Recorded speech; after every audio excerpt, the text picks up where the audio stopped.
అదరగొట్టే కారం రంగు రుచి ఆచి కారం పొడి.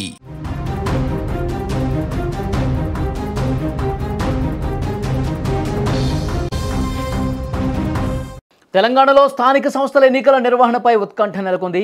బీసీ రిజర్వేషన్ల వ్యవహారం రాష్ట్ర రాజకీయాల్లో ప్రకంపనలు సృష్టిస్తోంది. ఇప్పటికే తెలంగాణ రాష్ట్రంలో స్థానిక సంస్థల ఎన్నికలు ఎప్పుడెప్పుడా అని ఆసక్తిగా ఎదురుచూస్తున్నారు. అయితే ప్రభుత్వం ఇచ్చిన 42% బీసీ రిజర్వేషన్ల జీవోను హైకోర్టు నిలిపేసింది. దీన్ని ప్రభుత్వం సుప్రీంకోర్టులో సవాల్ చేసినా అక్కడ కూడా చుక్కెదురైంది. ఈ లీగల్ ఇష్యూ కారణంగా ఎన్నికల నిర్వహణలో తీవ్ర జాప్యం జరుగుతున్నటువంటి పరిస్థితి ఉంది. దీనిపై ఇటీవల విచారణ జరిపిన హైకోర్టు ఎన్నికలు ఎప్పుడు నిర్వహిస్తారో చెప్పాలని ప్రభుత్వాన్ని ఆదేశించింది. తదుపరి విచారణను నవంబర్ 24కు వాయిదా వేసింది. ఈ కోర్టు ఆదేశాల నేపథ్యంలో రేపటి కేబినెట్ భేటీకి అత్యంత ప్రాధాన్యం ఏర్పడింది. మంత్రివర్గం ఈ అంశంపై విస్తృతంగా చర్చిస్తుందని తెలుస్తోంది. ప్రస్తుతానికి పాత రిజర్వేషన్లతోనే స్థానిక సంస్థల ఎన్నికలకు వెళ్లాలని ప్రభుత్వం యోచిస్తున్నట్లుగా సమాచారం. న్యాయపరమైన చిక్కులు లేకుండా ఎన్నికలు నిర్వహించేందుకు ఈ నిర్ణయం తీసుకోబోతున్నట్టు తెలుస్తోంది.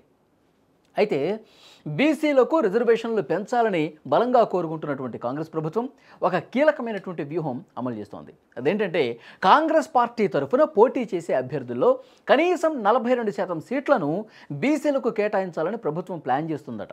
ఈ నిర్ణయం ద్వారా కోర్టు పరిధిలో ఉన్న రిజర్వేషన్ల అంశాన్ని పక్కన పెట్టి పార్టీ పరంగా బీసీలకు సముచిత స్థానం కల్పిస్తే ఎలా ఉంటుందని చెప్పి ఆలోచన చేశారు. దీని మీదే మంత్రివర్గంలో ఫైనల్ డెసిషన్ తీసుకునే అవకాశం ఉన్నట్టుగా కనిపిస్తోంది. ఈ కేబినెట్ భేటీలో మరో ఆసక్తికరమైనటువంటి అంశం కూడా చర్చకు వస్తుంది.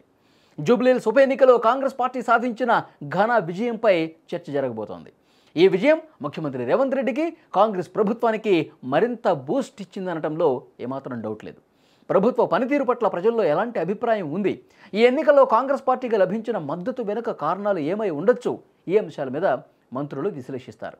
భవిష్యత్తులో రాజకీయంగా మరింత స్ట్రాంగ్ అవ్వటానికి ఎలాంటి వ్యూహాలతో ముందుకెళ్ళాలి, ఎలాంటి కార్యాచరణతో ముందుకెళ్ళాలి, ఈ విషయాల మీద కీలక నిర్ణయాలు తీసుకోబోతున్నారు. ఈ చర్చలు కాంగ్రెస్ పార్టీ ఫ్యూచర్ ప్లాన్స్కు దిశానిర్దేశం చేస్తాయి అనటంలో సందేహం లేదు. కేబినెట్ భేటీలో ఈ అంశాలకు సంబంధించి చాలా కీలకమైనటువంటి డిస్కషన్ జరుగుతాయి. ఒక స్థానిక సంస్థలే కాదు, ఇదే ఉత్సాహంతో, ఇదే ఉత్తేజంతో జేహెచ్ఎంసీ ఎన్నికల్లో కూడా గెలుపు బావుట ఎగురువేయాలి. హైదరాబాద్లో ఇంకా బలం పెంచుకోవాల్సినటువంటి అవసరం ఉంది.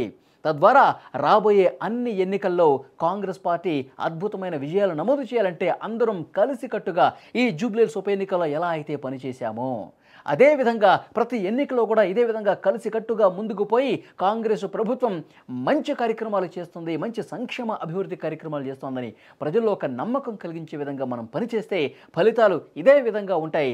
రాబోయే కాలంలో కూడా అన్ని ఎన్నికలను ఇదే విధంగా సమిష్టిగా కలిసి పోరాడదాం, నిలబడదాం, గెలుద్దామని ఇలాంటి డిస్కషన్స్ కేబినెట్ భేటీలో జరిగే అవకాశం స్పష్టంగా కనిపిస్తోంది.